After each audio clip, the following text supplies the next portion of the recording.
അങ്ങനെ ഭാമയെ മടിലിരുത്തിക്കൊണ്ട് ഭാവന ഓരോ കാര്യങ്ങൾ പറയാണ്. ഏതോ ഒരു അജ്ഞാത ശക്തിയാണ് ഭാമയെ നമ്മളെക്കൊണ്ട് ഇതെല്ലാം ചെയ്യിപ്പിക്കുന്നത്. അല്ലെങ്കിൽ വീണ്ടും എനിക്കൊരു അമ്മയാവാനുള്ള ഭാഗ്യം ഒരിക്കലും ഉണ്ടാകില്ലായിരുന്നു. അതും നിന്നിലൂടെ എന്റെയും സൂര്യയുടെയും ജീവൻ വരെ തുടിക്കാൻ ഒരു കാരണമാകുമോ നീ? അല്ലെങ്കിൽ മറ്റേതെങ്കിലും നമ്മൾ അറിയാത്ത ഒരു സ്ത്രീയിൽ ജന്മം എടുക്കേണ്ടതായിരിക്കാം ഞങ്ങളുടെ കുഞ്ഞ്. അങ്ങനെയൊക്കെ ഓരോ കാര്യങ്ങൾ പറയുന്നതെല്ലാം കേൾക്കുമ്പോൾ ഭാമയാകെ അസ്വസ്ഥയാവാൻ ട്ടോ.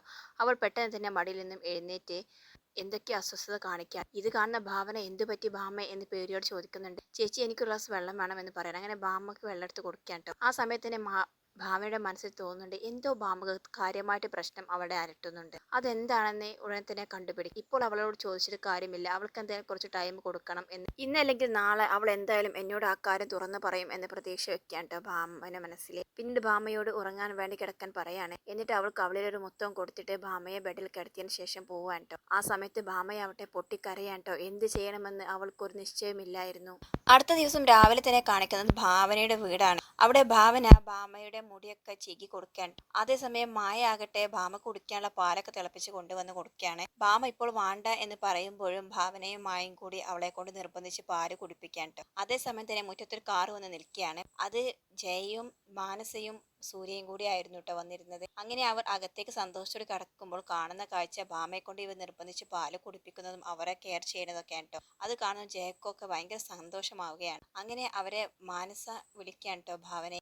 അവരെ കാണുന്ന ഭാവനയ്ക്ക് ഒത്തിരി സന്തോഷമാവുകയാണ്. അവൾ അവരെ അകത്തേക്ക് സ്വീകരിച്ചിരുത്തുകയാണ് ട്ടോ. അതേസമയം തന്നെ പുറത്ത് ഭാനുവും ഗായത്രിയും അമ്പലത്തിൽ നിന്ന് വരികയാണ് ട്ടോ. അവർ കാറ് കാണുമ്പോൾ തന്നെ പറയുന്നുണ്ട് ആ സൂര്യമ്മൻ വന്നിട്ടുന്നുണ്ട്. പക്ഷെ അകത്തേക്ക് കയറുമ്പോൾ ജയനിർമ്മലയും മാനസയെ കാണുമ്പോൾ അവർക്ക് ഭയങ്കര സന്തോഷമാവാൻ ട്ടോ. ആഹാ നിങ്ങൾ എപ്പോൾ വന്നു എന്നൊക്കെ ചോദിക്കുകയാണ്. ദേ ഇപ്പോൾ വന്നുള്ളൂ എന്നൊക്കെ പറയണം. അങ്ങനെ അവരുടെ ഇരിക്കാൻ പറയാൻ ട്ടോ. ഗായത്രി എന്താ അമ്പലത്തിൽ പോയതായിരുന്നോ എന്ന് ചോദിക്കുന്നുണ്ട് ജയ. അതെ കുറച്ച് വഴിപാടുകൾ ഉണ്ടായിരുന്നു, അത് തീർക്കാൻ വേണ്ടി പോയതായിരുന്നു എന്ന് പറയാൻ ട്ടോ. ഇത് കേൾക്കുമ്പോൾ ജയൻ പറയുന്നുണ്ട് എനിക്കും ചെയ്യാനുണ്ട്, ഞാനും സൂര്യയുടെ ഭാവനയുടെ കുഞ്ഞിനെ വാരിയിട്ട് ഇതുപോലെ നേർന്നിട്ടുണ്ട് എന്നൊക്കെ പറയാൻ. ഇത് കേൾക്കുമ്പോൾ വീണ്ടും ഭാമയാകെ അസ്വസ്ഥയാവുകയാണ്. അതുവരെ സന്തോഷത്തോടുകൂടി അവൾ സംസാരിച്ചിരുന്ന ഭാമയുടെ മുഖഭാവം മൊത്തം മാറുകയാണ്. പിന്നീട് ജയയും മായും ഭാവനയും ഗായത്രിയും എല്ലാം ഭാമയെ ട്രീറ്റ് ചെയ്യുന്നതിനെ കുറിച്ച് ഇങ്ങനെ പറയാണ്. ഭാവനയും മായും കൂടി ഉള്ളത് കൊണ്ടാണ് അവളെ ഇത്രയും നോക്കാൻ പറ്റുന്നത്, അത് കംപ്ലീറ്റ് ആവുന്നത് എന്നൊക്കെ പറയാണ്. അങ്ങനെ സംസാരിക്കുന്നതിനിടയിലും ഭാമ ആ ലോകത്ത് നിന്നിട്ട് അവർ മറ്റേതോ ലോകത്ത് എന്തൊക്കെയോ ആലോചിച്ചുകൊണ്ടിരിക്കുകയാണ്. അവസാനം ജയ ഭാമയുടെ മുഖത്തേക്ക് നോക്കുമ്പോൾ അവളുടെ ആ മുഖഭാവം കാണുമ്പോൾ തന്നെ ചോദിക്കുന്നുണ്ട് എന്ത് പറ്റി മോൾ, നിനക്ക് എന്താ ടെൻഷൻ എന്ന് ചോദിക്കുകയാണ്. ഒന്നുമില്ല ആന്റി എന്നൊക്കെ പറയട്ടെ ഭാ. അതല്ല എനിക്കറിയാം കുഞ്ഞു കൂടെ ഇല്ലാത്തതിന്റെ വിഷമമല്ല, എത്രയും പെട്ടെന്ന് കുഞ്ഞിനെ ഇങ്ങോട്ടേ കൊണ്ടുവരണം എന്നൊക്കെ ജയ പറയാണ്. അപ്പോൾ ഗായത്രി പറയണത് അതിന് അംബാലിക സമ്മതിക്കില്ലല്ലോ, എന്തിന് സമ്മതം നോക്കി നിൽക്കുന്നത്, കുഞ്ഞിനെ അങ്ങ് പോയി എടുത്തോണ്ട് വരണം എന്ന് സൂര്യ പറയാം. എന്തായാലും 2 ദിവസം നോക്കാം, അതിനുശേഷം കാര്യങ്ങൾ തീരുമാനിക്കാമെന്ന് ഭാവനയും പറയാൻ. അവസാനമായി പറയുന്നുണ്ട് നിങ്ങൾ എല്ലാവരും ഇരിക്കും, ഞാൻ വെള്ളം എന്തെങ്കിലും കുടിക്കാൻ എടുക്കാമെന്ന് പറഞ്ഞ് അകത്തേക്ക് പോവാൻ. പിന്നീട് ജയ പറയുന്നുണ്ട് ഭാമയുടെ കുഞ്ഞിനെ എത്രയും പെട്ടെന്ന് ഇങ്ങോട്ടേക്ക് കൊണ്ടുവരണം, എങ്കിലേ ഭാമയുടെ മുഖക്കും സന്തോഷമായിരിക്കൂ, അതെല്ലാം കുഞ്ഞിന്റെ ആരോഗ്യത്തെ ബാധിക്കില്ലേ എന്നൊക്കെ ചോദിക്കുകയാണ്. ഈ കാര്യമൊക്കെ അംബാലികയെ ഒന്ന് പറഞ്ഞ് മനസ്സിലാക്കണം ഗായത്രി എന്നും പറയാൻ ട്ടോ ജയ. അങ്ങനെ അവർ ഭാമയുടെയും അംബാലികയുടെയും അബിയുടെയും ഓരോ കാര്യങ്ങൾ ഇങ്ങനെ സംസാരിച്ചുകൊണ്ടിരിക്കുകയാണ്. അപ്പോഴാണ് ട്ടോ സൂര്യയുടെ ഫോണിലേക്ക് ഒരു കോൾ വരുന്നത്. സൂര്യ ഫോണുമായി പുറത്തേക്ക് പോവാണ്. തൊട്ട് പിന്നാലെ തന്നെ ഭാവനയും ഇറങ്ങാൻ ട്ടോ സൂര്യയുടെ അടുത്തേക്ക്. അതേസമയം ഗായത്രിയും ഭാനുവും മായയെ സഹായിക്കാൻ വേണ്ടി അടുക്കളയിലേക്കും പോവാണ്. പിന്നീട് ഭാമയുടെ അടുത്തേക്ക് വന്നിരിക്കാൻ ട്ടോ ജയ. എന്നിട്ട് പറയുന്നുണ്ട് മോളെ എന്ത് കാര്യമുണ്ടെങ്കിലും നീ ആന്റിയോട് പറയണം കേട്ടോ, നീ വിഷമിക്കരുത്, മോളെ നമുക്ക് ഇങ്ങോട്ടേ കൊണ്ടുവരാം എന്നൊക്കെ പറയാണ് ഭാമയോട്. പിന്നീട് കാണിക്കുന്നത് പുറത്തേക്ക് ഫോണുമായിട്ട് പോയ സൂര്യ ഓഫീസിലെ ഓരോ പ്രോബ്ലങ്ങൾ സംസാരിച്ച് ഫോൺ കട്ട് ചെയ്യാണ്. പിന്നാലെ ചെന്ന ഭാവന ചോദിക്കുന്നത് എന്ത് പറ്റി സൂര്യ, അത് ഓഫീസിലെ തൊഴിലാളികൾക്കിടയിലെ ചില പ്രശ്നങ്ങളാണ് എന്നൊക്കെ പറയാൻ. പിന്നീട് സൂര്യ പറയുന്നത് അതൊക്കെ പോട്ടെ, നീ ഇപ്പോൾ സ്ഥിരമായിട്ട് ഇവിടെ നിൽക്കാനാണ് എന്റെ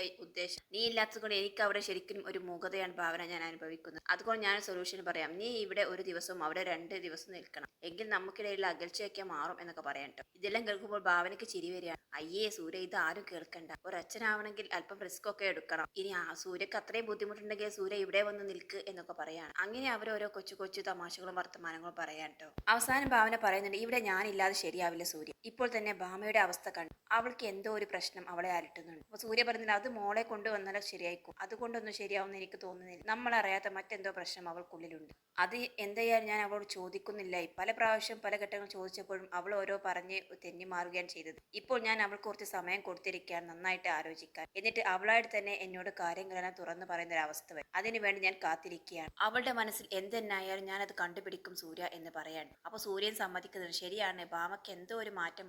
ആദ്യം കാര്യങ്ങളൊക്കെ പറഞ്ഞ ആ ഒരു ആവേശം സന്തോഷമൊന്നും അവളുടെ മുഖത്ത് ഇപ്പോൾ കാണുന്നില്ല. അപ്പോൾ ഭാവന പറയുന്നത് എനിക്കും സംശയമുണ്ട്, ഭാമയുടെ ഈ മൂകതയ്ക്ക് പിന്നിലും മോളെ ഭാമയുടെ കൂടെ അയക്കാത്തതിന് പിന്നിലും അംബാലികയ്ക്കും എന്തോ ശക്തമായ ഒരു ഉദ്ദേശമുണ്ട്. അതെന്താണെന്ന് എനിക്ക് കണ്ടുപിടിക്കണം.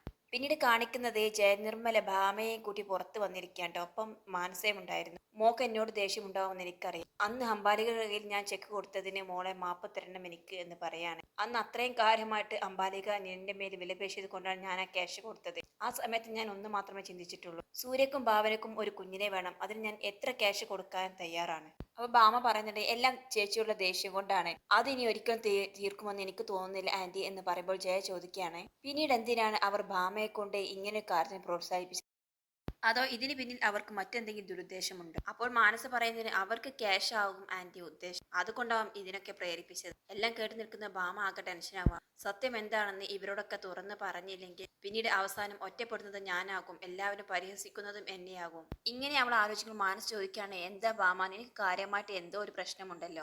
ഒന്നുമില്ല, കുഞ്ഞിന്റെ കാര്യം ആലോചിച്ചതാ എന്ന് പറയാൻ. അപ്പോൾ ജയ പറയുന്നുണ്ട്, എന്തായാലും കുഞ്ഞിനെ അവിടെ നിർത്തുമ്പോൾ നിന്റെ മനസ്സ് വേദനിക്കുമെന്നറിയാം, അതുമൂലം നിന്റെ വയറ്റിൽ വളരുന്ന കുഞ്ഞിനും അതുപോലുള്ള പ്രശ്നങ്ങൾ ഉണ്ടാകുമെന്നും അംബാലിക്കറിയാം. അതുകൊണ്ടാണ് അവൾ മനഃപൂർവ്വം ഇങ്ങനെ ചെയ്യുന്നത്. എത്രയും പെട്ടെന്ന് ഈ അബിയോട് സംസാരിച്ച് കുഞ്ഞിനെ ഇവിടേക്ക് കൊണ്ടുവരാൻ നോക്ക് എന്നൊക്കെ പറഞ്ഞ് അവരകത്തേക്ക് പോവാണ്. പിന്നീട് കാണിക്കുന്നത് രാത്രിയിലെ ഭാവന ഉറങ്ങാൻ.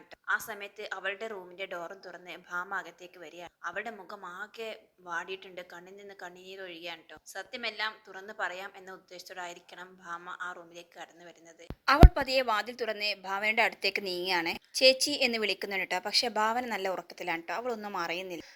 വീണ്ടും അവൾ ചേച്ചി എന്ന് വിളിക്കുകയാണ്. അപ്പോൾ ഭാവന തിരിഞ്ഞു കിടക്കുന്നുണ്ട്. ഭാമ മനസ്സിൽ ആലോചിക്കണം, ഈശ്വര, ഇനി ഇപ്പോൾ ഈ സമയത്തെങ്ങാൻ ചേച്ചിയോട് പറഞ്ഞാൽ ആകെ പ്രശ്നമാകുമോ, അതോ ഞാൻ പറയാതെ പുറകോട്ടനെ പോയാലോ എന്ന് ആലോചിക്കുകയാണ്. വേണ്ട, ഇനിയും എനിക്കിങ്ങനെ നീറി ഉള്ളിൽ ഈ കാര്യവും സൂക്ഷിച്ചു കൊണ്ട് നടക്കാൻ വയ്യ. എത്രയും പെട്ടെന്ന് ചേച്ചിയോട് കാര്യങ്ങൾ പറയണം, എന്നിട്ട് എന്തെങ്കിലും പരിഹാരം കാണണം. ഇല്ലെങ്കിൽ അബിയുടെ അമ്മ ഇത് വെച്ച് എന്നെ തന്നെ ഭീഷണിപ്പെടുത്തും എന്നൊക്കെ അവൾ ആലോചിക്കുകയാണ്. അങ്ങനെ അവൾ വീണ്ടും ഭാവനയെ വിളിക്കാട്ടോ. ചേച്ചി. ഇത് കേൾക്കുമ്പോൾ ഭാവന ഞെട്ടി എഴുന്നേൽക്കണം. എന്തു പറ്റി ഭാമേ, എന്താ, നിനക്ക് എന്തെങ്കിലും ആവശ്യമുണ്ടോ, എന്തെങ്കിലും പ്രശ്നം, അസ്വസ്ഥത എന്തെങ്കിലും തോന്നുന്നുണ്ടോ എന്നൊക്കെ ചോദിക്കാൻ കേട്ടോ. അപ്പോൾ ഭാമ പറയുന്നുണ്ട്, ചേച്ചി ഇങ്ങനെ വെപ്രാളപ്പെടാതെ, ഞാൻ ചേച്ചിയോട് ഒരു കാര്യം സംസാരിക്കാൻ വേണ്ടി വന്നതാണ്. എനിക്ക് ഒരു പ്രശ്നവുമില്ല ചേച്ചി എന്ന് പറയാൻ കേട്ടോ. അങ്ങനെ ഭാമയെ ബെഡിലിരുത്താണ്. എന്നിട്ട് ചോദിക്കുന്നുണ്ട്, പറ, എന്താണ് നിന്റെ പ്രശ്നം? നീ എന്നോട് ഇത് ഒരു ദിവസം പറയും എന്ന ഉറപ്പിൽ തന്നെയാണ് ഞാൻ ഇത്രയും ദിവസം നടന്നത്. എന്തോ നിന്റെ ഉള്ളിൽ കാര്യമായിട്ട് നീറിപ്പുകയുന്നുണ്ട് എന്ന് എനിക്ക് അന്ന് മുതലേ തോന്നിയിരുന്നു. പക്ഷെ ഞാൻ മനഃപൂർവ്വം തന്നെയാണ് നിന്നെ ഫോളോ ചെയ്ത് ഈ കാര്യം ഇങ്ങനെ ചോദിക്കാതിരുന്നത്. നീയായിട്ട് എന്നോട് പറയുന്ന ഒരു ദിവസം വരും, അതിനുവേണ്ടി കാത്തിരിക്കായിരുന്നു. പറ മോളെ, എന്താണ് നിന്റെ പ്രശ്നം എന്ന് ചോദിക്കാൻ കേട്ടോ ഭാവന. അപ്പോൾ ഭാമ പറയുന്നുണ്ട്, ചേച്ചിയോട് ഞാൻ ഒരിക്കലും പൊറുക്കാൻ പറ്റാത്ത തെറ്റാണ് ഇപ്പോൾ ചെയ്തത്. ഇപ്പോഴെങ്കിലും ഞാൻ ചേച്ചിയോട് സത്യം തുറന്ന് പറഞ്ഞില്ലെങ്കിൽ പിന്നീട് ഭാവിയിൽ അത് വലിയൊരു പ്രശ്നത്തിനിടയാക്കും. ഒരു പക്ഷേ അത് എന്റെ ജീവിതത്തെയും ചേച്ചിയുടെ ജീവിതത്തെയും ഒരുപോലെ തന്നെ ബാധിച്ചേക്കാം. അത് പിന്നെ നമ്മുടെ അമ്മക്കൊരു തീരാ കണ്ണീരായി മാറിയേക്കാം എന്നൊക്കെ പറയാൻ കേട്ടോ. ഇതൊക്കെ കേൾക്കുമ്പോൾ ഭാവന ആകെ ഷോക്കാവുന്നു. എന്താണ് ഭാമയെ നീ ഉദ്ദേശിക്കുന്നത്? നീ ഇങ്ങനെയൊക്കെ കാര്യങ്ങൾ പറഞ്ഞ് എന്നെ പേടിപ്പിക്കാതെ ആദ്യം നീ കാര്യം എന്താണെന്ന് തുറന്ന് പറ എന്ന് പറയാൻ കേട്ടോ. അപ്പോൾ ഭാമ പറയുന്നുണ്ട്, ചേച്ചി, ഞാൻ പറയുന്നതെല്ലാം ചേച്ചി സമാധാനപൂർവ്വം വേണം കേൾക്കാൻ. ആദ്യമൊക്കെ ഈ സരോഗസിക്ക് വേണ്ടിയിട്ട് അമ്മ എന്നെ നിർബന്ധിച്ചപ്പോഴും ഞാൻ ഒരിക്കലും ഇതിന്റെ പിന്നിൽ ഒരു ചതി ഉണ്ടായിരിക്കുമെന്ന് പ്രതീക്ഷിച്ചില്ല ചേച്ചി. ഞാൻ 100% ആത്മാർത്ഥമായിട്ട് തന്നെയാണ് ചേച്ചിയെ സഹായിക്കാൻ വേണ്ടി മുന്നോട്ട് വന്നത്. പക്ഷേ അന്ന് ഡോക്ടർ എന്നോട് വീണ്ടും ഒരു ചെക്കപ്പിന് വരണം, ഇന്ന് ചെക്കപ്പ് വേണ്ട എന്ന് പറഞ്ഞ് വീട്ടിലേക്ക് അയച്ച ദിവസം ചേച്ചിക്ക് ഓർമ്മയുണ്ടോ എന്ന് ചോദിക്കാൻ കേട്ടോ. അപ്പോൾ ഭാവന ആ ദിവസം ഇങ്ങനെ ആലോചിക്കുന്നുണ്ട്. ഉണ്ട്, എന്താ മോളെ കാര്യം എന്ന് ചോദിക്കുകയാണ്. അതെ ചേച്ചി, അന്ന് ഡോക്ടർക്ക് എൻ്റെ കാര്യത്തിൽ അല്പ സംശയമുണ്ടായിരുന്നു, അതുകൊണ്ടാണ് അവിടേക്ക് അയച്ച് വീണ്ടും 2 ദിവസം വന്ന് പറഞ്ഞത്. പക്ഷെ അതിനു മുൻപ് തന്നെ ചില കാര്യങ്ങളുണ്ടായി എന്ന് പറഞ്ഞിട്ട് അവൾ അടുക്കളയിൽ വർക്ക് ചെയ്തതിനിടയിൽ അവൾക്ക് വോമിറ്റിംഗ് വന്നതും ഛർദ്ദിച്ചതും തുടർന്ന് അംബാലിക അവളുമായിട്ട് ഹോസ്പിറ്റലിൽ പോയതൊക്കെ പറയാൻ കേട്ടോ. അന്ന് ഡോക്ടർ പറഞ്ഞ കാര്യം ശരിക്കും എന്നെ ഞെട്ടിച്ചു പോയി ചേച്ചി. നമ്മുടെ പ്രതീക്ഷകൾക്കെല്ലാം ഏറെ വിപരീതമായിട്ടാണ് അന്ന് കാര്യങ്ങൾ സംഭവിച്ചത്. അതെ ചേച്ചി, ഇന്ന് എൻ്റെ വയറ്റിൽ വരുന്ന കുഞ്ഞ് അത് അബിയുടേതാണ്. ചേച്ചി ഉദ്ദേശിക്കുന്നത് പോലെ ചേച്ചിയുടെയോ സൂര്യേട്ടൻ്റെയോ കുഞ്ഞല്ല. ഇത് കേൾക്കുന്നതും ഭാവന ആകെ ഷോക്കായി അവിടെ ഇരിക്കുകയാണ്. എന്താ ഭാമ നീ പറഞ്ഞത്? അതെ ചേച്ചി, ഇന്ന് ചേച്ചി ഷോക്കായതുപോലെ അതേ ഒരു അവസ്ഥയായിരുന്നു അന്ന് എനിക്കും. എന്ത് ചെയ്യണമെന്നറിയാതെ ഞാൻ ആകെ ടെൻഷനായി അങ്ങോട്ടും ഇങ്ങോട്ടും നടക്കുന്നതിനിടയ്ക്കാണ് അംബാലികാന്റി എന്നോട് വന്ന് ഒരു കാര്യം സൂചിപ്പിച്ചത്. നീ ഭാവനയ്ക്ക് ഏറെ പ്രതീക്ഷകളും കാര്യങ്ങളെല്ലാം കൊടുത്തതല്ലേ, എന്നിട്ട് ഇപ്പോൾ പെട്ടെന്ന് അത് മാറ്റി പറയുക എന്ന് പറഞ്ഞാൽ അവൾ എത്രമാത്രം വിഷമിക്കും. അതുകൊണ്ട് നിങ്ങളുടെ ഈ കുഞ്ഞിനെ ഭാവനയ്ക്കും സൂര്യക്കും വേണ്ടി നീ കൊടുക്കണം എന്ന് പറയാണ്. മാത്രമല്ല ബാക്കി കാര്യങ്ങളെല്ലാം ഡോക്ടറോട് സംസാരിച്ച് ഇത് നിങ്ങളുടെ കുഞ്ഞാണെന്ന് വരുത്തി തീർക്കുകയായിരുന്നു ആ അമ്മ ചെയ്തത് എന്നൊക്കെ ഭാമ പറയാൻ. എല്ലാം കേൾക്കുമ്പോൾ ആകെ ദേഷ്യം വരികയാണ് കേട്ടോ ഭാവനയ്ക്ക്. കാരണം അവൾ ചിന്തിക്കുന്നത് ജയനിർമ്മലയുടെ കാര്യവും സൂര്യയുടെ കാര്യവുമാണ് കേട്ടോ. എങ്ങനെ ഞാൻ ഈ സത്യം അവരോട് തുറന്നു പറയും? ഇതെങ്ങാനും അവരറിഞ്ഞാൽ എന്തായിരിക്കും ഇനി അവരുടെ ജീവിതത്തിൽ സംഭവിക്കാൻ പോകുന്നത്? ആന്റി ആകട്ടെ ഏക പ്രതീക്ഷയോട് സന്തോഷത്തോടു കൂടിയാണ് ഇപ്പോൾ ജീവിക്കുന്നത്. പെട്ടെന്ന് സുപ്രഭാതത്തിൽ ഇത് ഇല്ല എന്ന് പറഞ്ഞാൽ എന്തായിരിക്കും അവരുടെ അവസ്ഥ എന്നൊക്കെ അവർ ഭാമയോട് പറഞ്ഞ് പൊട്ടിക്കരയാണ്. ഭാമ പറയാണ്, ചേച്ചി എനിക്ക് ഇത് നിന്നിൽ നിന്നും മറച്ചു വെക്കാനാവില്ല. ഞാൻ എത്രയോ തവണ ചേച്ചിയോട് തുറന്ന് പറയണമെന്ന് വിചാരിച്ച് ചേച്ചിയുടെ അടുത്ത് വന്നതാണ്. പക്ഷെ എന്റെ മോളെ കാര്യം ആലോചിക്കുമ്പോൾ ഞാൻ പിന്നോട്ട് വലി. അതെന്താ ഭാമെ അങ്ങനെ ഒരു കാര്യം എന്ന് ചോദിക്കുകയാണ് ഭാവന. അതെ ചേച്ചി, ചേച്ചിയോട് ഞാൻ ഈ സത്യമങ്ങാൻ തുറന്നു പറഞ്ഞാൽ പിന്നീട് ഒരിക്കലും എന്റെ മോളെ എനിക്ക് കാണാൻ കഴിയില്ല എന്നാണ് അഭിയുടെ അമ്മ എന്നെ ഭീഷണിപ്പെടുത്തിയിരിക്കുന്നത്. അതുകൊണ്ടാണ് അന്ന് അമ്മ നിർബന്ധിച്ചപ്പോൾ ഞാൻ കുഞ്ഞിനെ അവിടെ ആക്കി പോകുന്നത് എന്ന് പറയാൻ ട്ടോ. എല്ലാം കേൾക്കുന്ന ഭാവനയ്ക്ക് ആകെ ദേഷ്യം വരികയാണ്.